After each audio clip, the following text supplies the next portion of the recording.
tonight's other top story, a sobering account of Austin's homeless population. It turns out many of them are new to the streets, having only recently lost their jobs and livelihoods.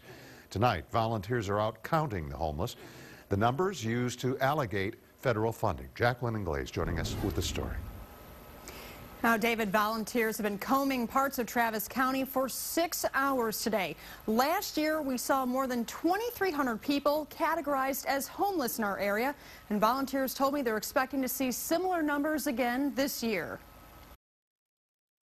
Where did you become homeless? Here in Austin? No. 27-year-old Zach Long has been living on the streets for 14 months. He lost his job in Ohio and moved to Austin, making this the first time he's part of Travis County's annual homeless count. It doesn't seem like someone like me, out of prison, GED, can really get too good a job too easily. Long's situation, according to volunteers canvassing the area, is an emerging trend among the homeless. What we're seeing is a lot of individuals who have lost their jobs. They're homeless because of economic reasons.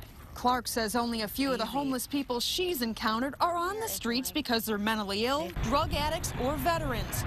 3 things most often associated with homelessness. Have you ever served in the U.S. military? No. More than 150 trained volunteers looked under bridges and along the lake for homeless people.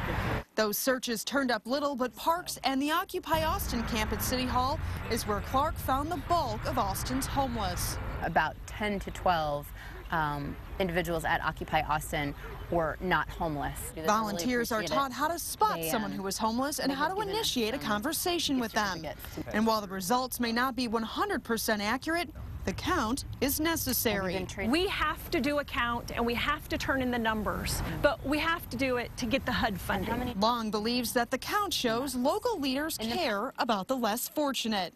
Being homeless here is unlike being homeless in any other city I've been to. There's plenty of food, people are polite, nice, they don't ignore you. Now, what can cut into the accuracy of this count is that volunteers do not go into rural parts of Travis County where some of our homeless population does live. However, what did help volunteers today was our warm weather, because they were able to see more homeless people out on the streets. You can expect to see the results of this count in mid-February. Reporting live in the studio, Jacqueline Glaze, KXAN News.